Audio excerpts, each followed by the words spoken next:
Hello, and welcome to episode 505 of the official Established2Run.com podcast. My name is Adam Levitan, as always, joined by Evan Silva, entering week 16 of the NFL season. Shout out to you if you are still alive in your season-long league. Shout out to you if you're still alive in best ball. At this point, you likely have a pretty good sweat going. Evan, how's it going? It's going pretty well. 32 teams played in week 15. 32 teams are going to play in week 16.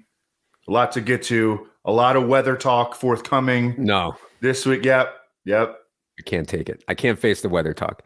On today's show, we're going to go team by team through each NFC squad, talking through everything we saw in week 15, what it means going forward.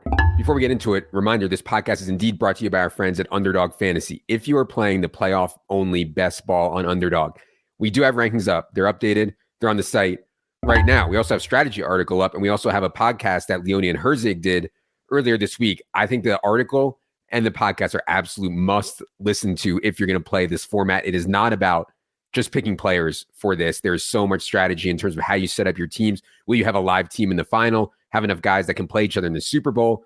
Get out of round one, but still have a good team in rounds 2 and round 3. There's just so much to think about.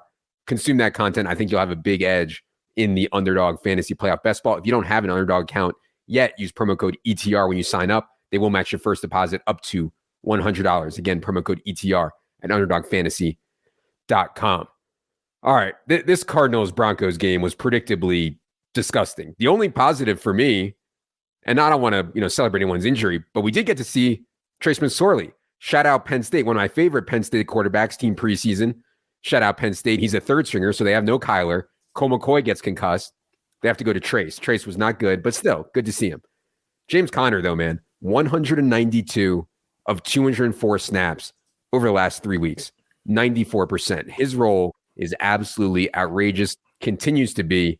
Story of the Cardinals, though, Evan, I think is, can DeAndre Hopkins or Marquise Brown give us anything with Trace or Cole McCoy at quarterback?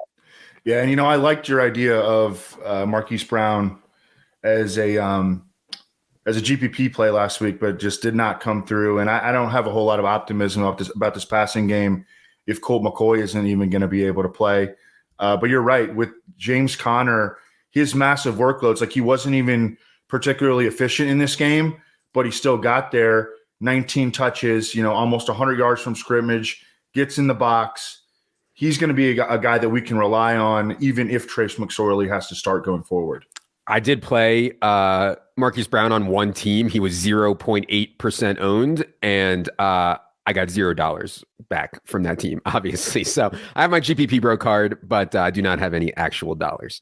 Let's go to Atlanta. So I'm curious what you thought of Desmond Ritter's debut. The stats were not good. I mean, 13 of 26 for 97 yards. I thought one good thing he did do, well, two good things he did. He ran the ball 6 times for 38 yards, and he targeted Drake London 11 times. That's like a 47% target share for Drake London. To me, those are two ways you can win as quarterback of the Falcons. But as expected, the game plan was the same as it was with Mariota. And you could probably say that Ritter actually played worse than Mariota's played at times this year. But what did you think of Desmond Ritter's first NFL start?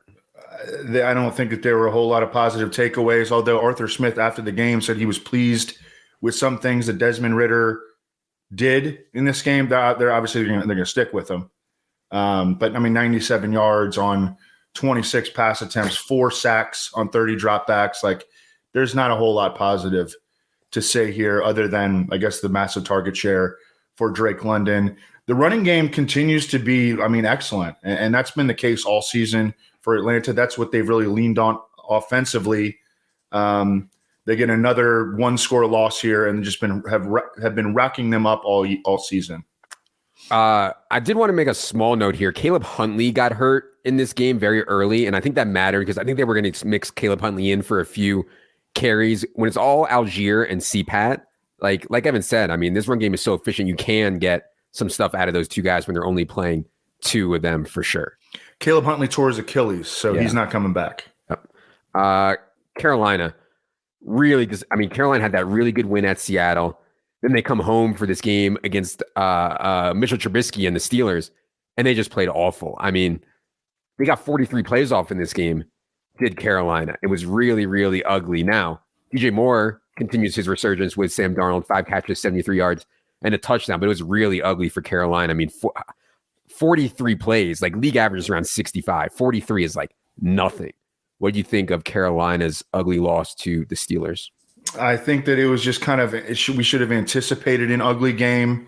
Both of these defenses, the defense slash special teams in this game were live as plays, going in. And I think it went about as expected. I mean, obviously, no one anticipated the Panthers only getting off 43 offensive plays. Everybody was a bust except for DJ Moore. But I mean, they're not a very talented team offensively. No. So I mean, they're going to be prone to these types of performances.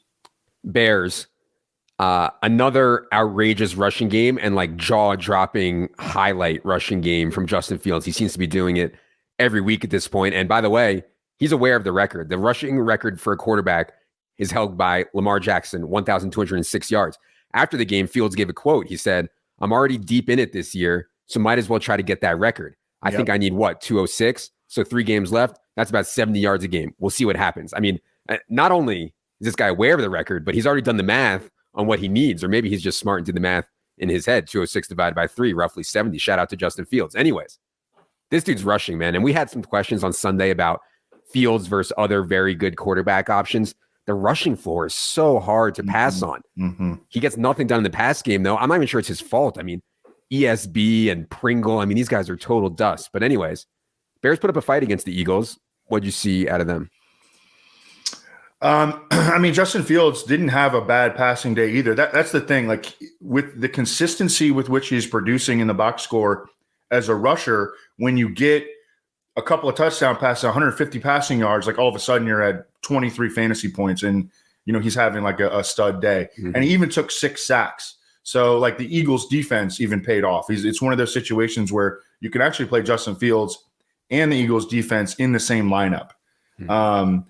Khalil Herbert is going to be coming back this week. It looks like he's actually been fully cleared, and he's going to be ready to go. So that's going to muddy up the running back projections in Chicago. You remember how well Khalil Herbert was playing. There was an actual argument to be made that Khalil Herbert was outplaying David Montgomery. I think in several games he did. Definitely. Yeah. And David Montgomery has the big game here. Note that he only had 12 carries and 3 targets. And the reason that his carries were so low with Khalil Herbert is because Justin Fields ran it 15 times. And Justin Fields runs so much in the red zone, right? So like if Montgomery and Herbert are splitting and Fields is taking 15 carries, they're just not going to project well at all. Let's go to Dallas. Noah Brown popped up here big, and I really like this spot for CD, and CD paid off, but it was lucky. I mean, somewhat lucky. CD only saw 7 targets in this game. Noah Brown actually saw 9 targets, right? If you tell me before the game, Noah Brown's going to out-target CD, there's no way I would have played any CD whatsoever, but CD still got there because he's just a boss. Tony Pollard continues to play slightly ahead of Zeke, 41-38 Pollard in this game in terms of snaps, 19-16 Pollard in terms of carries, 5-2 Pollard in terms of targets. The only way Zeke gets there for you in fantasy at this point is if he scores a touchdown, but he scores a touchdown every week. So he's still very, very viable. What'd you see out of Dallas against Jacksonville? Yeah, I mean, the Cowboys jumped out to a lead in this game. They just weren't able to maintain it. We'll talk about Trevor Lawrence's unbelievable game on the AFC podcast, but that was sort of the story of this game. CeeDee Lamb is getting there every single week. I mean, one of the most consistent, and wide receivers in fantasy tend not to be consistent, even some of the greatest ones. Mm-hmm. CeeDee Lamb has been hyper consistent lately. I think Noah Brown having the big game was just a function of the way that the game went. Usually he's like a blocking receiver for them. Dak had a rough early pick in the game, but rebounded. I mean, it wound up being a shootout. You talked about that possibility on Sunday morning. Yeah. Dallas-Jacksonville being a shootout, and that's the way that it went. I mean, I was skeptical of it. I thought that both defenses would play pretty well here. There are problems on both defenses, and they were exploited by both offenses. Yeah, it's interesting. When you say there's problems with both defenses, maybe explain to the people a little bit about the problems with Dallas' defense. Because one of the reasons I didn't play Trevor Lawrence is I was afraid of Dallas' defense. I did play a bunch of Dak, but I needed the Trevor Lawrence side. Well, I thought that the Cowboys' defense, their surrounding parts would be good enough to cover it up, but they have a big problem right now in their secondary. They lost Anthony Brown for the season.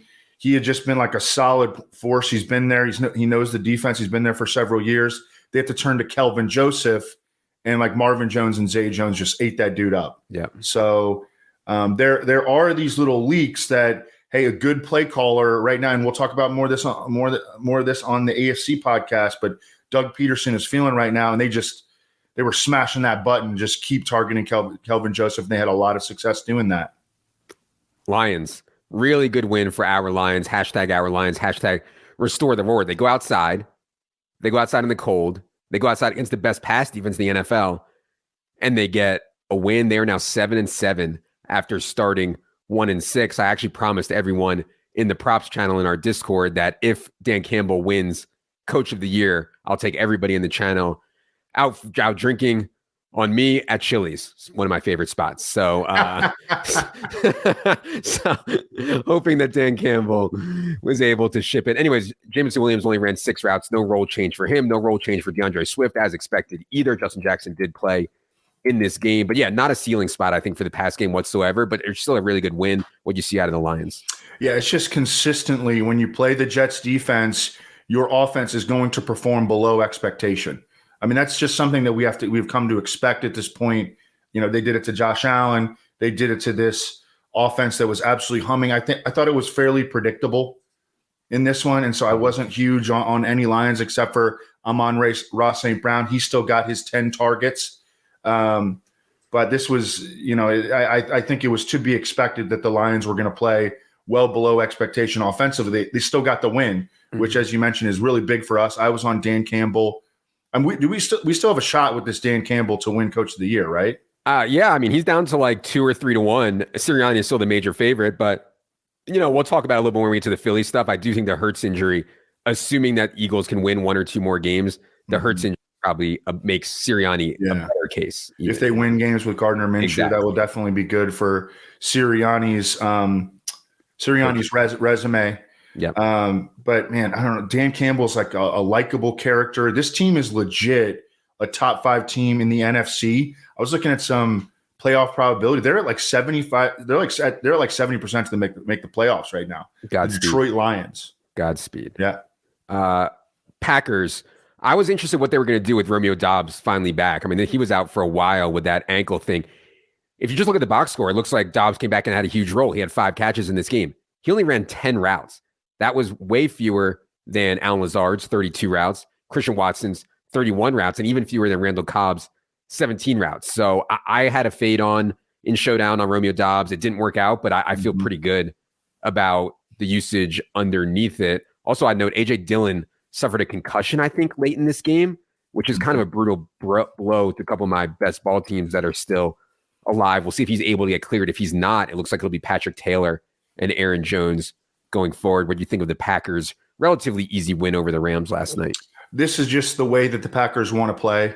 You know, not a ton of pass game volume, and they get the ball to the RBs, you know, with volume. It seemed like they were trying to come out early in the game using a fairly even rotation that maybe even leaned toward A.J. Dillon early on. When A.J. Dillon went out, you know, they went with Aaron Jones because Aaron Jones had been dealing with an ankle injury. I think he was limited all week. Correct. Even coming off their bye. So, but this is the way that they want to play. They were able to control the game. You know, the Rams, although they got that crazy upset win in the last couple minutes of that Raiders game, the Rams are not good. Period. Yeah. And by the way, like Christian Watson stuff is like no worse than it was. We knew the thesis on Christian Watson. There's not going to be a lot of volume, but he is an explosive playmaker. And he just, much like Debo games, like sometimes you're just not going to be able to make those explosive plays and it looks really bad. But I don't think the usage for Christian Watson was bad at all. Speaking of the Rams, as we go to LA here, I mean, I think everyone saw this coming. I talked to David Au about it on Friday night when we did the betting show on YouTube. That Las Vegas game that the Rams won was such a fluke. The talent level on this offense is absolutely brutal. And so I have no interest whatsoever in any of them. They're sticking with Cam Akers now, and I know he had a decent game here against one of the worst rush defenses in the NFL. I still have zero interest in clicking on Cam Akers. Any thoughts on the Rams? Yeah, I mean, Akers got to 100 total yards, and I feel like that was like maybe half of the total yards that they had in the game. Yeah. And yeah, I don't want to play anybody in the Rams offense, and it's really that simple. I'm a little surprised, given all the rhetoric around Kieran Williams early in the year, that they're not just giving him a chance. I mean, why not? You know, like they clearly don't like Cam Akers that much. Why not just see what Kieran can do more? But they're just not playing him. So it's what it is. Cam Akers, look, you remember like about 6 weeks ago, it looked like he might be like fall out of the league Exactly. for a little bit. Exactly. Minnesota played that Saturday game, one of the craziest games anyone will ever see. They're down 33-0. They come back and win the game in overtime. Obviously, when you're down 33-0 and you come back and win, your quarterback is going to have huge numbers. KJ Osborne played a great game. I mean, an awesome game. KJ Osborne played.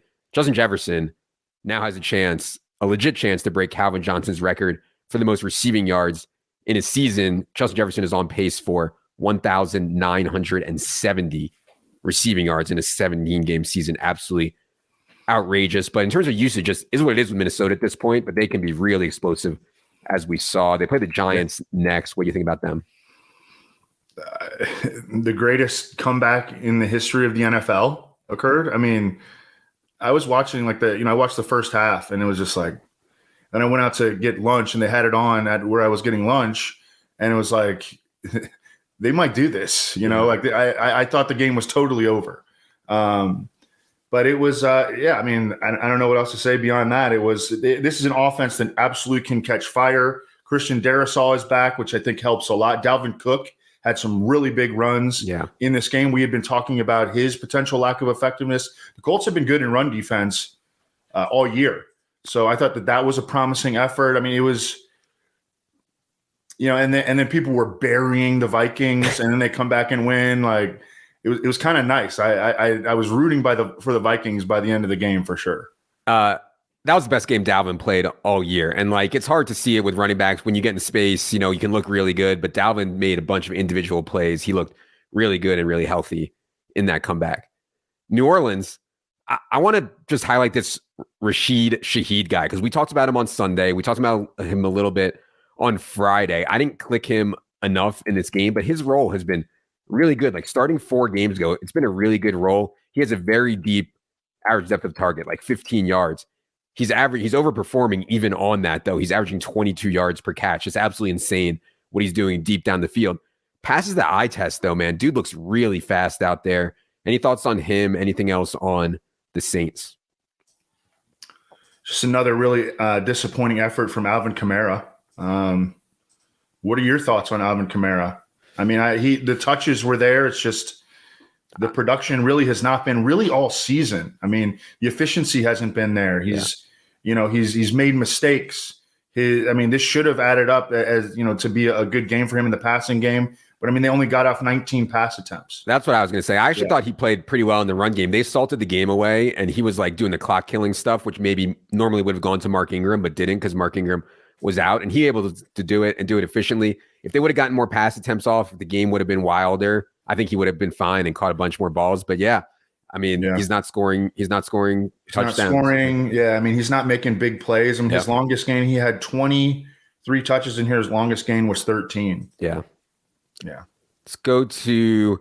I mean, he's been he's been searching his name on Twitter or something, and people have been, looking at that. He's been lacking explosiveness. Do you think that he is the same player that he used to be? I'm starting to get skeptical that he is. God, I don't know, man. Yeah. I don't know. But I know that there's probably more than meets the eye going on in New Orleans, especially based on the way Mark Ingram was used before the bye there. So, yeah, we'll see.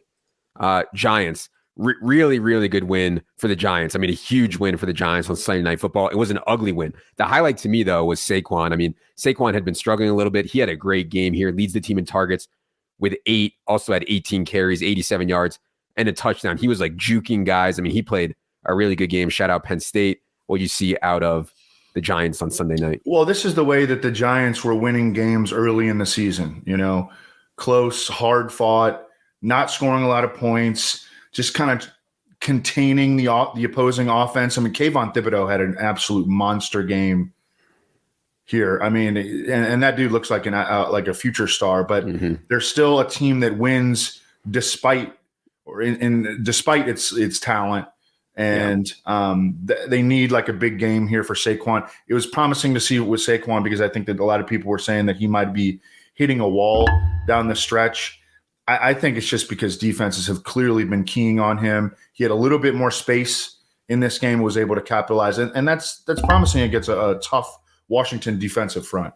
I actually think that, forget about who's going to win. Most deserving for Coach of the Year, to me, might be Dable. I mean, he has done an incredible job. Their starting wide receivers are Richie James, Darius Slayton, and Isaiah Hodgins. I mean, Danny Dimes could be a legit I know I joke about it a lot. If they get actual wide receivers, he could be a legit good fantasy quarterback. So yeah, good win for Dable. All right. Saddest news of the week, Evan, as we go to the Eagles. I mean, I saw the play where Jalen Hurts got hurt. I saw the quote after the game where, they're talking about picking him up. And he was like, no, I'm not leaving. I'm not coming out, but he was clearly hurt. Sucks for the Eagles. Sucks for everybody who had Jalen Hurts 40-1 MVP like we do. Hopefully you guys were able to hedge out on some Mahomes stuff. I know Evan talked about that a lot last week about taking the 2-1 on Mahomes last week. Now Mahomes is a massive favorite. We now need to talk about Gardner Minshew because I think there's a pretty good chance that Minshew starts at least the rest of the way, and then Hurts comes back for the playoffs. So we have a lot of data on Gardner Minshew. I think he's one of the better backup quarterbacks in the league, actually. Mm-hmm. I don't know if Evan agrees there, but what do you think about Minshew? How do you think they'll change the game plan? How do you think this affects A.J. Brown and Devontae Smith? And by the way, Dallas Goedert will be back this week. No, I agree. I think that he's one of the best backups in the league. I think he's like a fringe NFL starter. He's a guy that, he's like a placeholder quarterback, and in this situation, like I think he could come off the bench and have a really good, a couple of really good games. I think that's definitely within his range of potential outcomes. They are going to be getting back Dallas Goedert this week. I think they played their hand perfectly here, not using him in the very winnable game against Chicago, and it'll be 100% ready to go against Dallas, and they're absolutely going to need him. These are, especially with the downgrade in quarterback. So I think that's going to cut into the projections for Devontae Smith, who absolutely balled out in this past game, and Quez Watkins. Mm-hmm. But yeah, I mean, they're going to have all hands on deck for Gardner Minshew. Gardner Minshew is going to have clean pockets, a super explosive supporting cast. Like, he's set up for success and a really good coaching staff as well. So from a game plan perspective, I mean, even against the Bears, you can run all over. And I know the Bears secondary is absolutely atrocious also, but they came out with an extremely aggressive throwing attack against the Bears. Really, I think they ended up with like 43 dropbacks, and Miles Sanders got like hardly any runs. I mean, it was a really aggressive game plan. I don't know that they do that with Minshew, right? So I think it's an upgrade for Miles, not just because Jalen Hurts won't be taking these goal line carries. They like push Jalen Hurts into the end zone so many times. So Miles is going to get more of those, I think. And I think they could have more run-centric game plan. So I think a pretty good upgrade for Miles. The pass catching stuff, though, it's hard to say. I think the pass catchers will likely be fine, just not as explosive. I think the ceilings are mitigated. You no longer have the best friends narrative with Jalen Hurts and A.J. Brown. And as Evan mentioned, Dallas Goedert is coming back. So I think it's a lot to chew on. I guess I'm curious, Evan, there's a lot of people probably still alive listening to this who lost Jalen Hurts in season long. I did too. I think there's probably better options on your wire than Gardner Minshew, but I could be wrong there. What do you think about streaming in Minshew here against the Cowboys for people who lost Hurts? I don't think it's crazy. And I do think that they could be aggressive, especially if they spot matchup problems, which they could against this Dallas defense that just got torn up by Trevor Lawrence. I think they could be aggressive with Gardner Minshew. I think that they trust him. He's been, he knows the offense. And again, they can protect him. Yeah. I think they can feel really good about their protection. And so I think that they could be aggressive throwing the ball with Gardner Minshew. Yeah, for people who lost Hurts and are looking for what to do on the wire, obviously Ryan Reynolds' waiver wire column is up. We're working on projections now as well. I mean, I would just go through our quarterback projections and find the best combo of base and ceiling that you can find on your wire. If that's Minshew, it's Minshew, but it might be someone else. Yeah. Let's go to San Francisco. I mean, just complete domination in that game. I think it was last Thursday. against Seattle from the 49ers.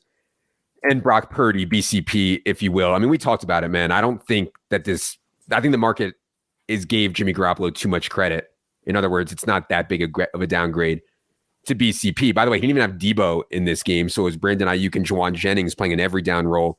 Ray McLeod in kind of some form of the Debo-ish role. Mm-hmm. Danny Gray barely played. The big winners, of course, were CMC and Kittle, who saw massively elevated target shares here. What you see out of the 49ers last Thursday? I mean, Brock Purdy just continues to execute the offense. And you can be an offensive orchestrator and be really successful in the Shanahanian scheme. You know, I say it every week, but that's just the story of their passing game at this point. And they're out here getting George Kittle like wide open. Yeah. I mean, George Kittle had an absolute monster game here. And I think that's good to see for their Brock Purdy and George Kittle's rapport going forward. We don't think that Debo is going to be back this regular season, do we? I mean, high ankle sprain and MCL sprain. Yeah, I doubt it. I would not write this team off, man. This team can still go to the Super Bowl with Brock Purdy. Like, they are loaded. I mean, they are still. And coaching is so good. I mean, yeah. Seattle. It's good to see Kenneth Walker back. Did not expect him to be limited off the ankle thing, and he was not. He outsnapped Travis Homer 48-16. He also ran 31 routes in this game. Did Kenneth Walker. Travis Homer only ran 12. So really good usage for Kenneth Walker. He gets Kansas City next. The bad news here that we got to talk about is Tyler Lockett hurt his hand and actually needed hand surgery. I think it's going to be Marquise Goodwin getting called up. We know a lot about Marquise Goodwin. He's not some young guy. He's 32 years old. He's like a former Olympic track guy, I think. He's like 190 pounds. He just doesn't have the football skill, I don't think, that Tyler Lockett has. So what do you think about Marquise Goodwin as an ad and what they'll do without Tyler Lockett, assuming Lockett can't play this week? Marquise Goodwin has played pretty well off the bench, in the third receiver role to this point. And I think now he's going to be like a near every down player. And Geno Smith has played well enough, like especially throwing the ball downfield, that I think that Marquise Goodwin has a chance at some big games to close out the season. Yeah. I also think that Noah Fant could be a potential beneficiary of no Tyler Lockett. Sounds like they're optimistic that Tyler Lockett might only miss 1 or 2 games. Correct. Yeah. But in that 1 or 2 game window, I think that Noah Fant could be a beneficiary. Look, they're going to play. They play. The problem with Noah Fant is that they play so many freaking tight ends. Right. They play Will Dissly like every week is like an even bet to outsnap Noah Fant. Right. And then they play Kobe Parkinson just enough that like it matters. Yeah. But I think that with no Tyler Lockett, Fant could benefit. Yeah. The Lockett stuff hurts because we were not high enough on Seahawks stuff. The one guy we were, I think, higher on the market was Tyler Lockett. And so I have a bunch of him on teams that are still alive. So yeah, that one stings. They do have a good spot here this week for Marquise Goodwin. Like, I don't really like Marquise Goodwin generally, but they do have a good spot here against Kansas City. Like, they're probably going to have to throw, and you can beat Kansas City with wide receivers. Let's go to Tampa. I actually thought Tampa played well in this game against Cincinnati, and they still were like not going to win it. Like Bengals are just better than them, period. Julio Jones did not play, which I think in part allowed Russell Gage to pop up for 8 catches, 59 yards, and 2 touchdowns here. What did you see out of the Bucs' home loss to the Bengals? Yeah, I mean, they played pretty well to start the game. Yeah. Tom Brady wound up turning the ball over, 4 times, I believe? Yeah. And then, I don't know. I thought Godwin looked really good. He continues to get all his shorts. Everything is really short, but, he can break tackles too. And just the sheer volume is carrying him at this point. He had 8 targets, caught all 8 for 83 and a touchdown. Will Mike Evans ever score a touchdown again? I don't know. Really brutal. One thing that I wish they would do that they're not doing is play Cade Otton more. Cade Otton 21 routes in this game. Cam Brate 22 routes. It's enough with Cam Brate, man. Let's see what Cade Otton can do. Every time he's gotten a chance, he's played well, I think. So wish they would do that. Last team here, Washington football team. Don't have a lot of notes here. It's just an ugly offensive performance and an ugly game in general on Sunday night against the Giants. What do you see out of the Commanders? Big blow to their playoff hopes, losing that home game to the Giants there. Yes. Yeah, big blow to their playoff hopes. I think Brian Robinson continues to separate himself from Antonio Gibson. Taylor Heineke, loses 2 fumbles. And after the game, they're talking about Ron Rivera is like, look, I mean, Taylor Heineke, like, kind of did a lot for them, really, almost like solidifying, shoring up their quarterback position for a while, but he's not an NFL starter. Yeah. He's just not. And now the Commanders are talking about, we're going to start looking at options. So I don't know if it sounds like Tyler Heineke is going to be on a short leash going forward. Yeah, for sure. All right. That is going to do it for this NFC team by team podcast. We'll be back later tonight for the AFC team by team podcast. And we continue to get set for fantasy semi-final week. For Evan, for producer Luke, I am Adam. Good luck, everybody.